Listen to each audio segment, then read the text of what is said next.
Bismillahirrahmanirrahim. Inilah Buletin Dakwah Kafah edisi 363, 1 Rabiul Akhir 1446 Hijriah atau 4 Oktober 2024 Masehi dengan judul Hanya Sistem Pendidikan Islam yang mampu melahirkan generasi emas.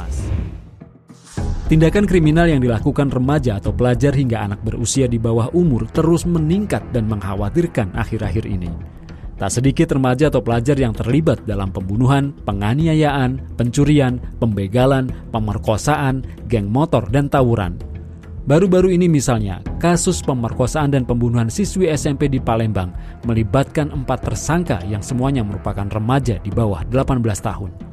Data Dirjen Pemasyarakatan Kementerian Hukum dan Hak Asasi Manusia menunjukkan adanya peningkatan kejahatan anak mulai dari tahun 2020 hingga 2023. Tercatat 2.000 anak berkonflik dengan hukum atau ABH per Agustus 2023. Sekitar 1.467 anak diantaranya berstatus tahanan dan 526 anak lainnya menjalani hukuman sebagai narapidana. Kegagalan pendidikan sekuler.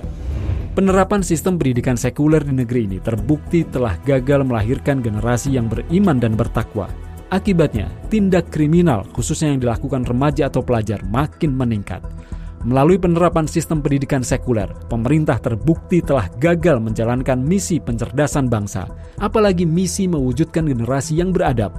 Pemerintah juga telah gagal melindungi remaja dan anak-anak dari berbagai ancaman tindak kriminal. Sekulerisme adalah keyakinan dasar atau akidah yang memisahkan negara dan agama. Di negeri yang mayoritas muslim ini, agama Islam hanya sebatas urusan ritual atau ibadah atau penyembahan kepada Tuhan. Syariah, terutama syariah Islam, tidak digunakan untuk mengatur tata kehidupan yang lebih luas, termasuk aspek pendidikan. Dalam sistem pendidikan sekuler, fungsi agama diabaikan. Akibatnya, pelajar terjauhkan dari fitrahnya. Sistem pendidikan sekuler juga menjadikan naluri pelajar tak bisa dikendalikan saat lingkungan eksternal memberikan stimulus negatif.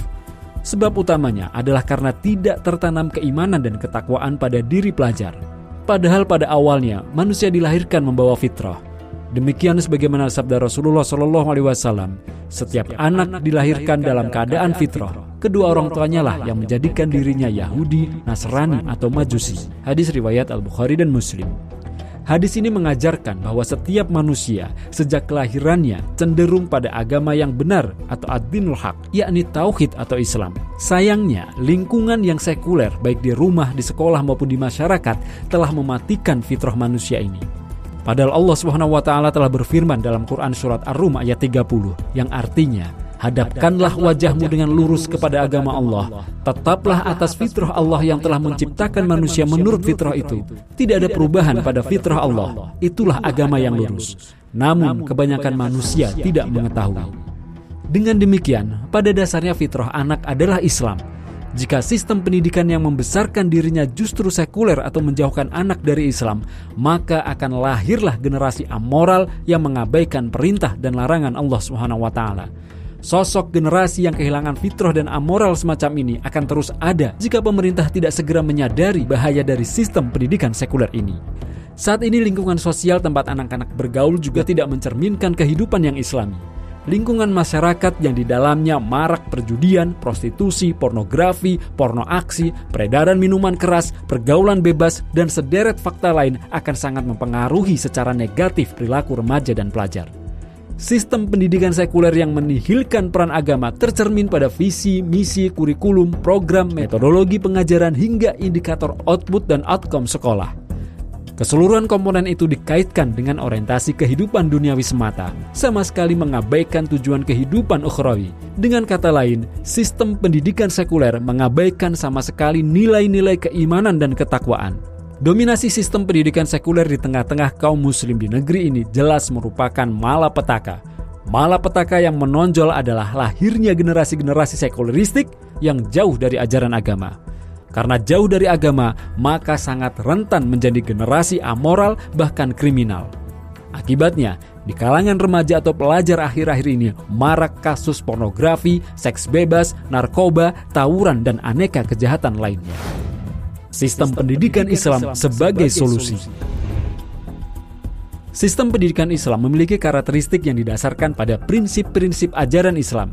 Tujuan utamanya adalah membentuk kepribadian Islam pada peserta didik. Kepribadian Islam atau as-syakhsiyah Islamiyah atau as-syakhsiyah Islam atau saksiyah Islamiyah sebagai hasil dari pendidikan Islam memiliki dua karakter utama, yakni pola pikir Islami atau akliyah Islamiyah atau al-akliyah al-Islamiyah dan pola sikap Islami atau an-nafsiyah al-Islamiyah. Sistem pendidikan Islam dimulai oleh Rasulullah SAW. Beliau mengajarkan hukum-hukum Islam kepada kaum muslim, baik anak-anak, remaja, dewasa maupun orang tua. Tidak dibedakan antara laki-laki dan perempuan. Islam mendidik setiap generasi dan angkatan. Rasulullah SAW dan para sahabat mengislamkan hampir semua kalangan. Mereka mengajarkan Al-Quran dan As-Sunnah kepada segenap lapisan masyarakat. Dengan itu lahirlah generasi ulul albab yang cerdas dan solih. Meski demikian, Islam tetap memperhatikan ilmu pengetahuan umum atau sains. Rasulullah SAW misalnya pernah mengizinkan dua orang sahabat beliau pergi ke Yaman untuk mempelajari teknik membuat senjata yang bernama dabbabah. Rasulullah SAW juga mendorong kaum muslim untuk mengembangkan teknik pembuatan busur panah dan tombak. Beliau pun menganjurkan para wanita saat itu untuk mempelajari ilmu tenun, menulis dan merawat orang-orang sakit atau pengobatan. Beliau juga memerintahkan para orang tua agar mengajarkan kepada anak-anak mereka olahraga memanah, berenang, dan menunggang kuda. Dari sistem pendidikan Islam yang dipelopori oleh Rasulullah SAW inilah kelak lahir generasi emas yang berkualitas, baik dari sisi intelektualitas maupun spiritualitas. Dalam pandangan Islam, pendidikan bukanlah sekedar media transfer ilmu pengetahuan. Pendidikan juga merupakan alat pembentuk kepribadian Islami, yakni membentuk pola pikir Islami dan pola sikap Islami pada peserta didik. Pola pikir Islami berkaitan dengan pemahaman peserta didik terhadap hukum-hukum Islam, wajib, sunnah, mubah, makruh, dan haram. Pola sikap Islami berkaitan dengan perilaku peserta didik yang sesuai dengan hukum Islam di semua aspek kehidupan. Dalam pandangan Islam, orang tua di tengah-tengah keluarga wajib menjalankan fungsi pendidikan Islam kepada anak-anak mereka. Pemerintah pun wajib menjalankan sistem pendidikan Islam yang melahirkan generasi berkepribadian Islami. Pemerintah juga wajib menerapkan sistem sanksi yang adil dan tegas sesuai dengan hukum dan ketetapan Allah SWT. Di sisi lain, masyarakat pun wajib menegakkan amar ma'ruf nahi mungkar. Sinergitas antara keluarga, guru, dan masyarakat yang ditopang oleh negara dalam melaksanakan sistem pendidikan Islam terbukti pernah melahirkan generasi emas sepanjang sejarah peradaban dunia.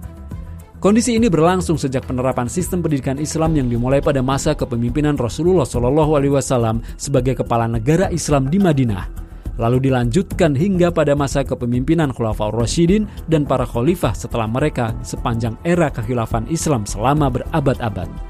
Sistem pendidikan Islam di dalam negara khilafah mengintegrasikan ilmu agama seperti akidah, fikih, tasyawuf atau akhlak dan lain-lain dengan ilmu duniawi seperti sains, matematika, dan teknologi.